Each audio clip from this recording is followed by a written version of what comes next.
Take one of those. One of those.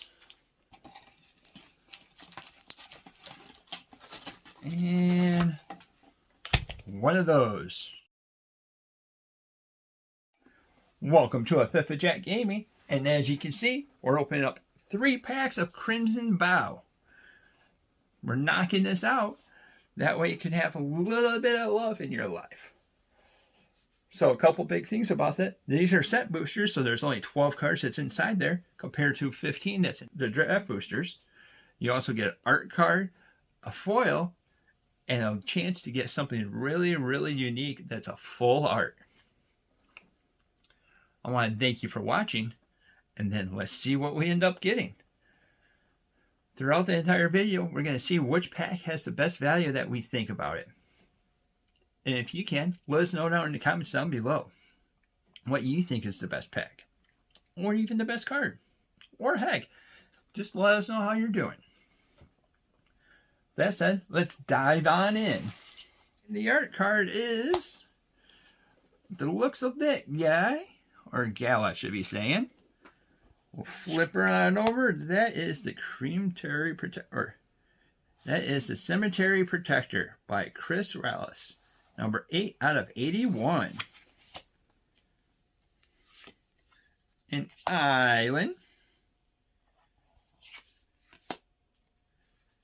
And then we have a little bit Sure Strike. Costs us 1 and a red for an instant. Target creature gets +3/+0 and gains first strike until end of turn. Kind of funny because the next card is a Wolf Strike. Talking about feeling like they were getting with our monk self. Costs us 2 and a green for an instant. Target creature gets +2/+0 until end of turn.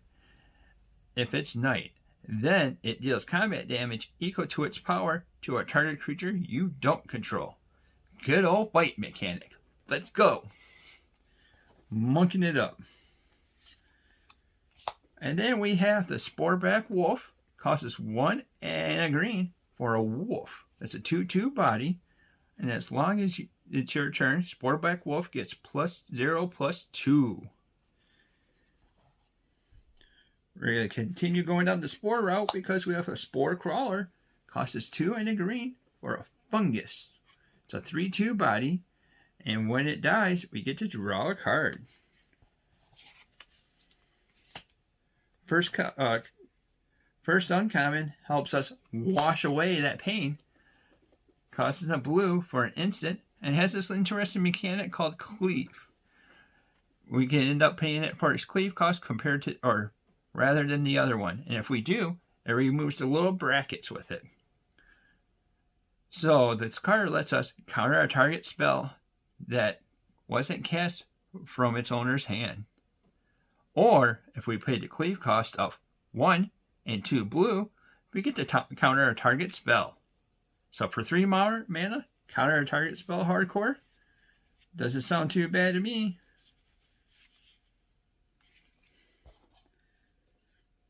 Alright. Next card is a Storm Chaser Drake. It costs us 1 and a blue for a Drake. It has a 2/1 body, flying, and whenever it becomes a target spell that you control, draw a card.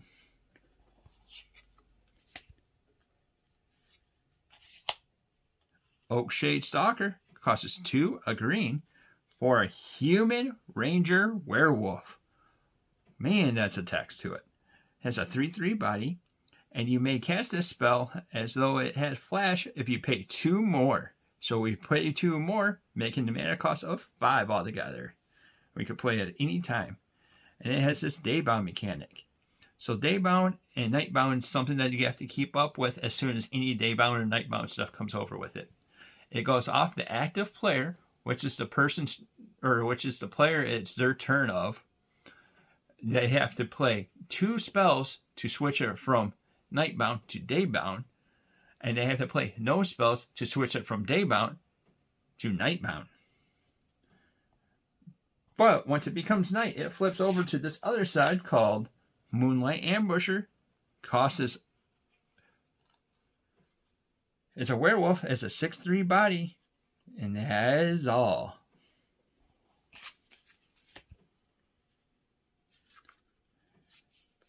Looks like we're rocking a spirit soldier called Drag Skull Infantry. Costs us 1 and a white for a 2/2. Has its disturb cost. So disturb something, another interesting mechanic that's in the set itself. We could pay it for that cost. That means we play it from a graveyard, and then it ends up flipping it for something else. But on the other side, if we play for a disturb cost of 3 and a white, we end up getting Drag Skull Armaments. Creature gets +2/+2, and it would, if it was be put in the graveyard, we'll have to exile it instead.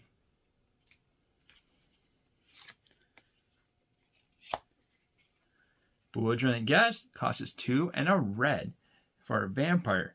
It has trample, has a 3/2 body, and whenever it deals combat damage to a player, create a blood token. And then our rare is Sinesia's Uprising, costs us 2 and 2 red for an enchantment. At the beginning of your end step, create a 1/1 red human creature token. Then you control exactly 13 permanents. You may sacrifice it. When you do, deal 7 damage to any target. And then we have a foil,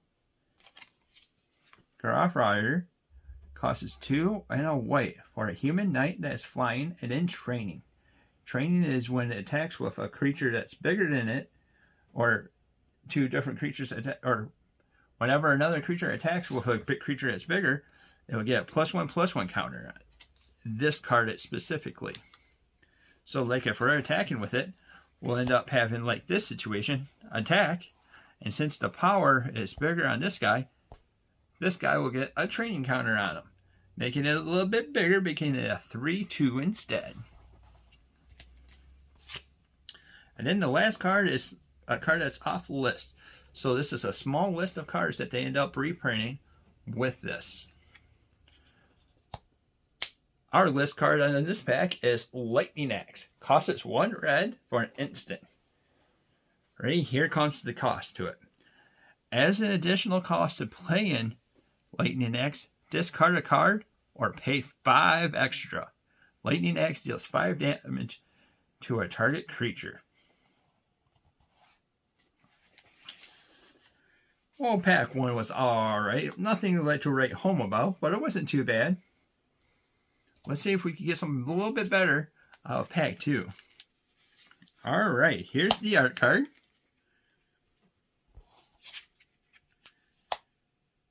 And that's a Traveling Minister by Samar Maniki. Number 19 out of 81. Something with this is that you're also seeing that some of the cards that were printed in Midnight Hunt was also printed in Crimson Vow. There's the Swamp.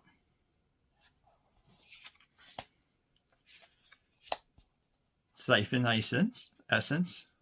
Siphon Essence costs us 2 and a blue for an instant. Counter a target creature or planeswalker spell. Create a blood token. So blood tokens are kind of unique because they're become an artifact, and then we pay 1, sacrifice it, discard a card, and then we get to draw a card. And then we have a Repository Scab that costs us 3 and a blue for a zombie. It's a 3/3 body, has exploit. So that means when a creature enters the battlefield, you may sacrifice a creature. And it gets us a special ability is when we exploit that creature, or exploit a creature, we get to return an instant or sorcery card from our graveyard to our hand. I think you would need a little bit of assistance from the Stitch Assistant. Costs us 2 and a blue for a zombie. It's a 3/2 body. Also has exploit. When Stitch Assistant exploits a creature, scry 1 and then draw a card. It's a mini little op.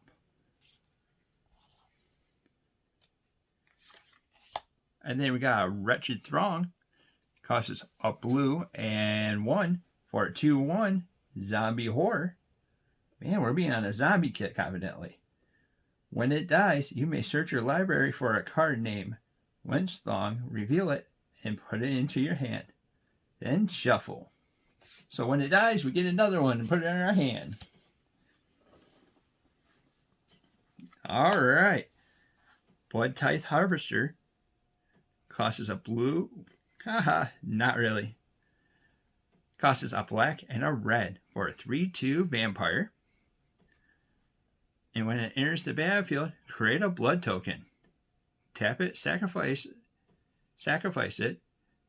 Target creature gets neg X until end of turn, where X is twice the number of blood tokens that you control. Activate this only when you have a sorcery.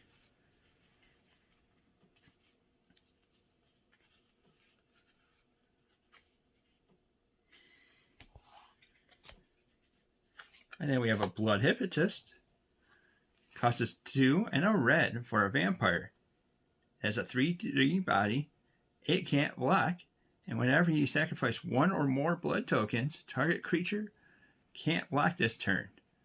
Only activate this once each turn.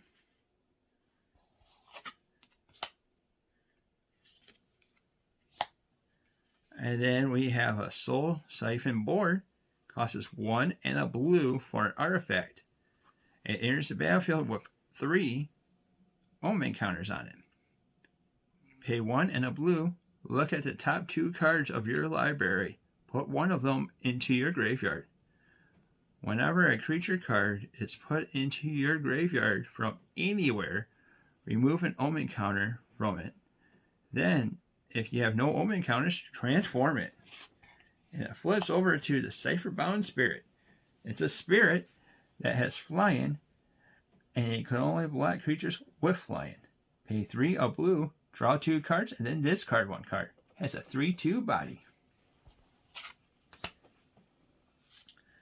Next card is Voltic Visionary. Costs us 1 and a red for a human wizard that's a 3/1 body. Tap it. Visionary does 2 damage to you. Exile the top card of your library. You may play that card this turn. Activate only as a sorcery. When you play this card, or when you play the exile card, transform it. Flips over to the Volt Charge Berserker. It's a 4/3 body, and it can't block. It becomes a human berserker. Switches from a wizard to a berserker. And then we have Vidarian Epicure. Costs us 1 red for a vampire.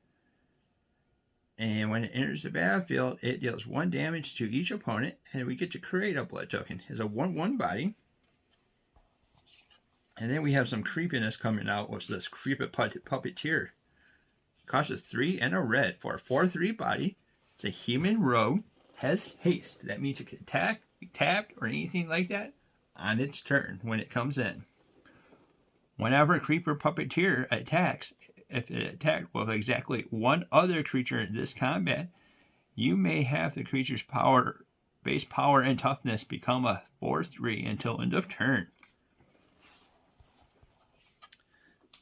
That was the rare, and boom, we got an extra rare. We have the Ascendant Pack Leader. It costs us 1 green. It's a wolf. It has a 2/1 body. Ascendant enters the battlefield with a +1/+1 counter if you control a permanent with a mana cost of 4 or greater. When you cast a spell of a value of 4 or greater, put a +1/+1 counter on it. Interesting. I might need that for my little werewolf deck. And the final card, it's another list card. It is the Jujutsu Chronological. Costs us 1 and a red for a human wizard. It's a 1/3 body. And it has kicker of a 3 and a red. That means we could pay that as additional cost. So if we ended up kicking it, it would cost 2 red and 4. When it enters the battlefield, if it was kicked, return a target instant or sorcery card from your graveyard to your hand. I have to say, I like Pack 2 a lot just because of the foil rare of being this little Ascendant pack leader.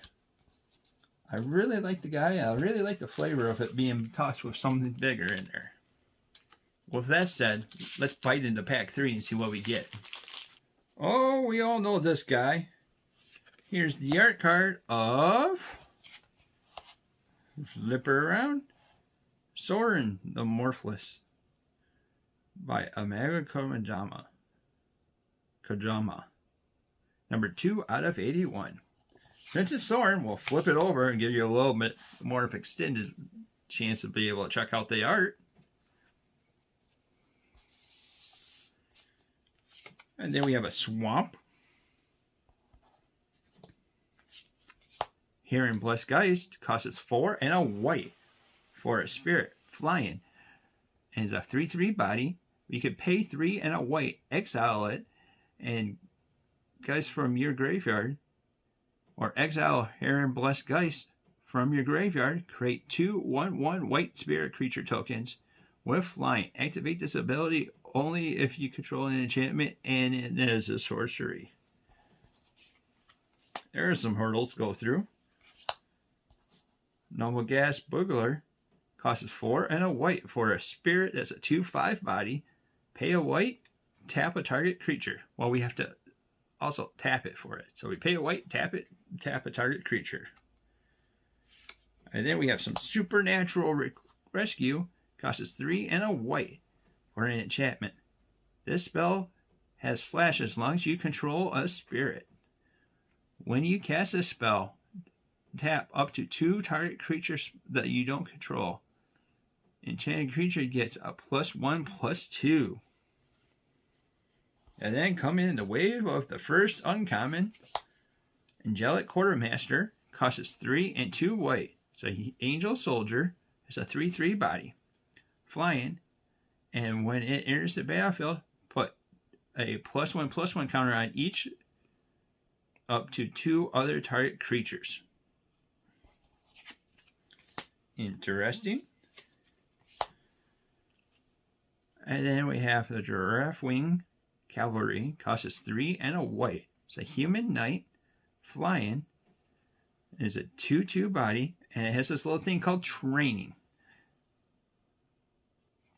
That means when it attacks with a creature that has more power than it, or another creature be attacked with more power than it, gets a +1/+1 counter on this card for, or it gets a +1/+1 training counter on it. When it attacks, you may pay 1 and a white. If you do, target attacking creature without flying gains flying until end of turn.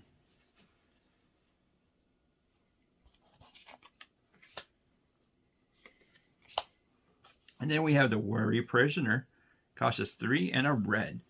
Has Defender and Daybound.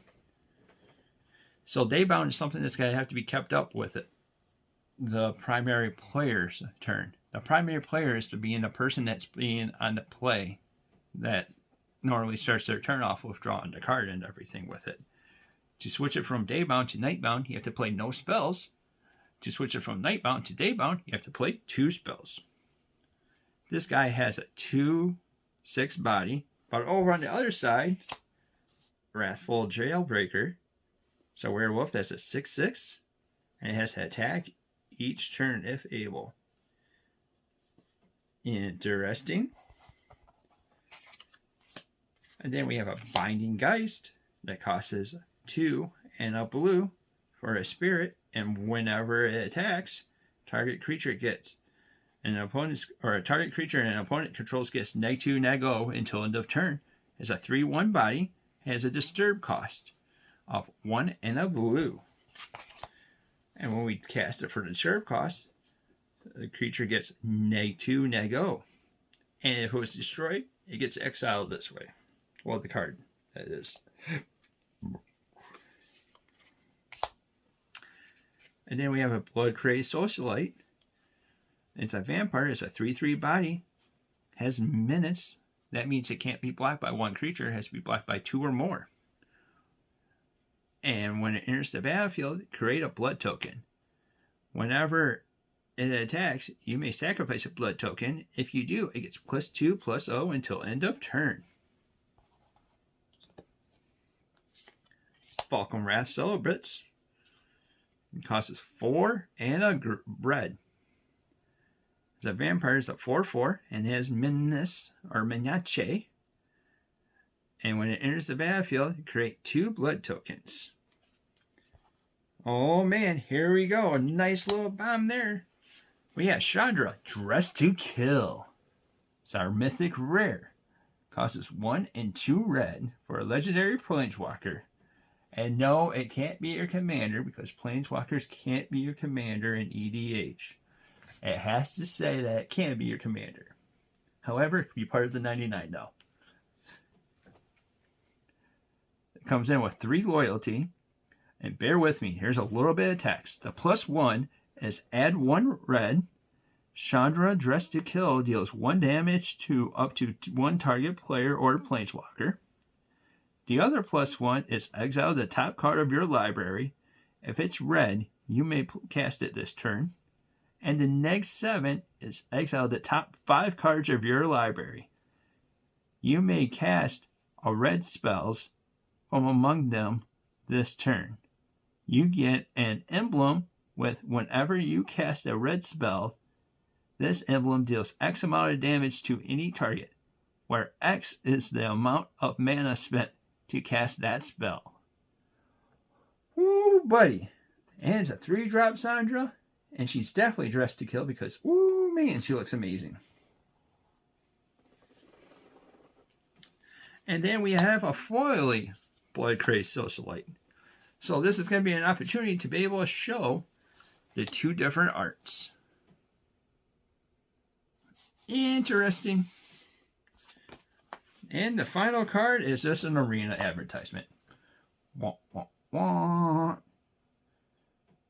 Man, I paid for an advertisement. So I have to say, by far, Pack 3 ended up winning. Because she's Dressed to Kill. If we learned anything, kill it with fire. What did you guys think about it? What do you think about the decks down or the packs down below? Let us know in the comments down below. And thank you for watching. And don't forget to like, subscribe, and hit that little bell icon to be notified about any of our future content. And until next time, we'll see you later.